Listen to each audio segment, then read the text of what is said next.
What if I told you that you don't have near as much control over your happiness as you think, and you're likely on your way to the lowest point in your life, and science can prove it? In this video, we're going to explore how you can beat this downward spiral and turn your otherwise worst years of your life into some of your best. Study after scientific study points to a pattern that can show you when you will be the unhappiest you will ever be. It's an inescapable curve that affects men and women equally all over the world. You might be thinking that you're the exception to this rule, but get this, the pattern can even be found in your ancestors. No, not those. These ancestors. It's called the happiness U, and it tells us that you're going to experience your unhappiest years between the ages of 45 and 50 years old. Can you speed this up so you can get through it sooner, or is it even possible to avoid it altogether? If there's any chance of beating the unhappiness curve, we first need to have a better understanding of why it happens in the first place. Unfortunately, no one knows for sure, but there are a few theories worth exploring so that you don't find yourself at the complete mercy of it, and so that you can give yourself a chance to do something about it. No matter what age you're at right now, what I'm going to show you will help you make changes in your life that will lead to greater happiness on a daily basis, regardless if you're stuck in the U or not. Now, the obvious theory of why the happiness U occurs is that when you're young, you have a lot of expectations about how your life is going to turn out. Since none of your expectations are grounded in any real life experience yet, they're baseless and uninformed, which means you're setting yourself up for major disappointment. Happiness starts to dip dramatically at about the age of 25 for most people, which lines up well with the time, or about the time, your dreams and expectations are being smashed and destroyed by reality. This is when you realize you're not going to be a rock star. Trying to be an Instagram celebrity is not as much fun as it looks, and the love of your life just ran off with your best friend. Or it could just be something like you find yourself in a situation that feels empty and miserable, and you're worried you'll be stuck in it for the rest of your life.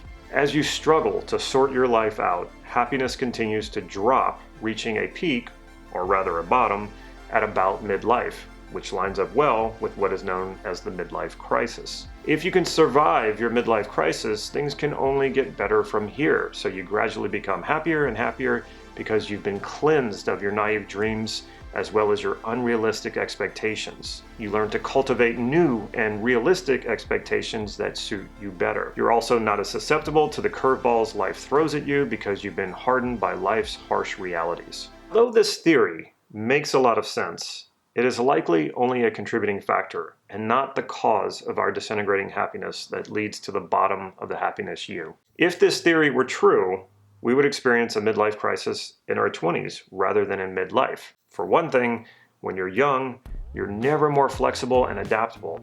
People in their early 20s are actually better at reconfiguring their beliefs and adjusting their expectations about life, far better than people in midlife. Being hardened by years of experience by the time you reach middle age will make you inflexible and more likely to be bitter about everything that didn't turn out as expected.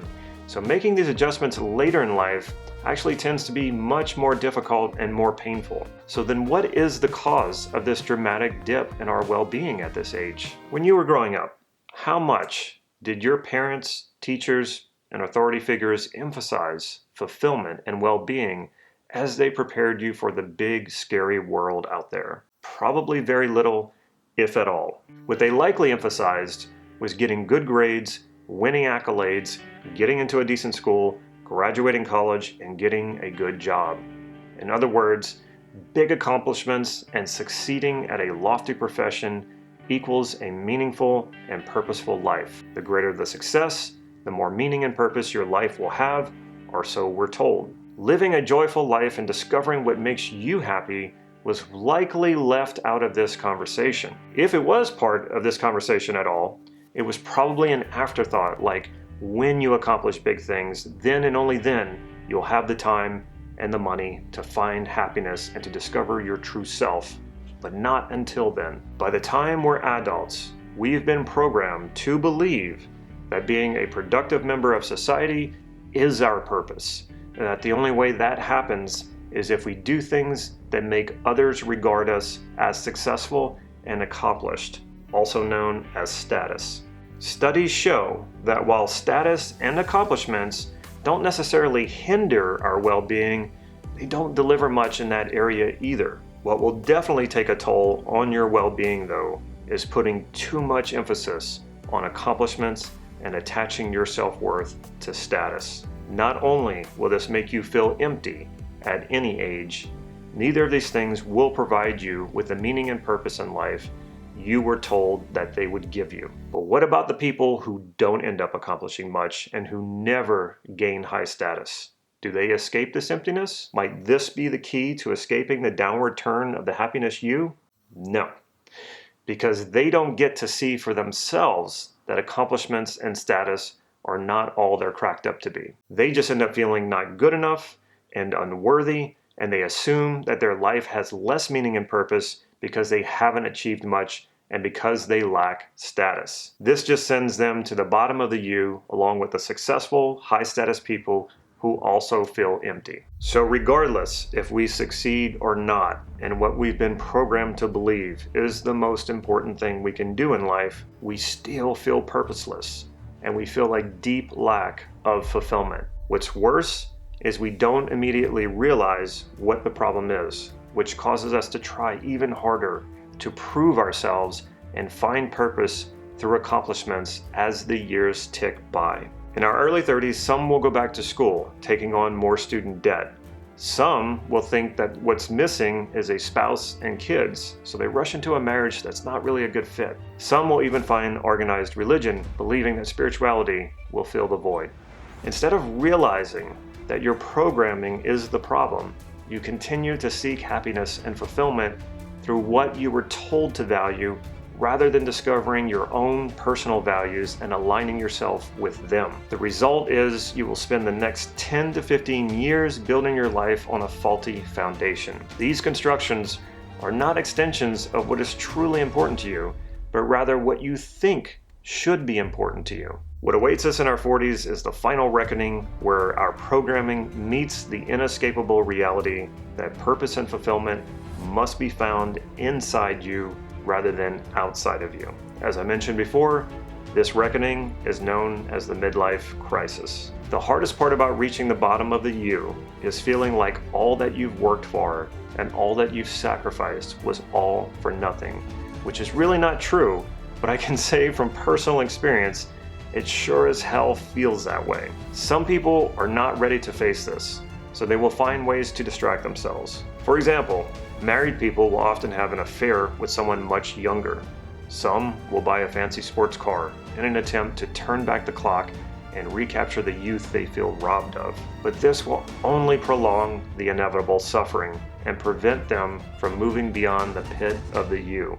At this point, the fear of accepting the truth that you've been living a life that was never your own is the ultimate invalidation of your existence. But actually, the opposite is true when you get on the other side of this. Relief from burdens that were never truly yours and rebirth begins when you accept this truth, which brings us to the solution.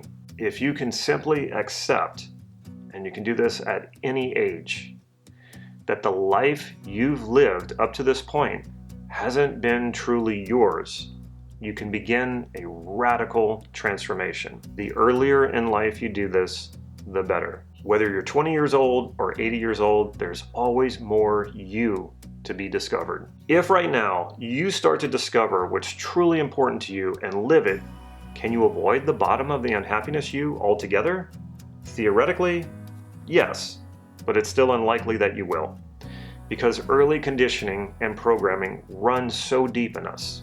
So what can you do? Well, let me tell you a story about a young man many years ago. Okay, let's be real. The young man in the story is me. Growing up in a small town among the swamps of South Louisiana before there was internet, I lived in a conservative place that leaned very religious. On top of that, my parents managed to insulate me even more from the realities of secular societies by telling me that such societies and cultures had no future, that everyone in them would eventually commit suicide if venereal disease didn't kill them first. At the age of 17, I seized an incredible opportunity to travel to Europe by myself the summer before my senior year of high school. After a month of living among the godless, submerged in the diversity of ideas and cultures from Paris to Zurich, I could never see where I had come from the same ever again. From this point forward, I questioned everything I had been taught by my parents and all authority figures who had raised me. All of their opinions were immediately met with my skepticism, and for good reason. Now I had real life experience that showed me that what they had told me just wasn't true most of the time. I was determined to find my own way and walk that path. However, I could not escape my programming, which plagued me into my 30s. In other words, I did not escape the pit of the happiness U. But what I did do is I sped it up and got through to the other side before I was supposed to. What I mean is, I beat the average. The steps that I'm about to give you can help you beat the U altogether, but it's important that you're realistic about this. If you can speed it up and get through it before you reach the age of 45, you've beat the average. What that means is that you will give yourself the greatest gift you could ever give yourself: more years of happiness. The first step is to be willing to question your most deeply held beliefs about yourself and the world around you. I want to emphasize willingness. You do not need to try to dismantle all of your beliefs. Just loosen your grip on them. The next step is to find out what's really important to you, independent of the influences of outside pressures like your parents, your peers, the society you live in, and your culture. The best way I've found to do this is through eliciting your unconscious values. I've done videos on values elicitation, so I'm not going to get into it here, but I will leave a resource for you in the description below this video. Finally, commit yourself to your values completely. Feel free to give up on your goals and the strategies you're using to accomplish those goals if they don't align to your values, and set new goals that do align with your values. Accomplishments for the sake of accomplishment is always going to feel empty and meaningless. Aligning your behaviors and setting goals that align with your values is deeply rewarding, and not just the part when the goal is accomplished. You will feel a sense of meaning and purpose throughout the process of achieving values-based goals, which will provide you with endless motivation to achieve them. You might be thinking that family, culture, and society, as well as the values they contain, are all very important to you, and that you don't want to throw them out. I agree with you. They are important, and I recommend maintaining a strong connection to all of these things as long as they're not toxic. What I'm proposing here is not a purely self-absorbed pursuit. When you uncover your core values, which are deeply unconscious for most people, you will also discover values like connection, empathy, kindness, and love, which are all essential to your personal growth. They are also the glue that holds families and societies and cultures together. The difference is aligning yourself with these values as you define them, not as someone else defines them for you. This is the difference that will make all of the difference in getting beyond the bottom of the U of happiness. Just like a river current, there will be patterns in life you can't control. But what you can do is take ownership of your choices and navigate these patterns so that you live your best life even in the worst of times. The way to do this is to be clear about your values and every day make choices that align with them. You cannot go wrong when you do this. And in order to live your best life, it requires that you be your best self. And in order to do that, you will want to watch this next video where I show you how to do it step by step.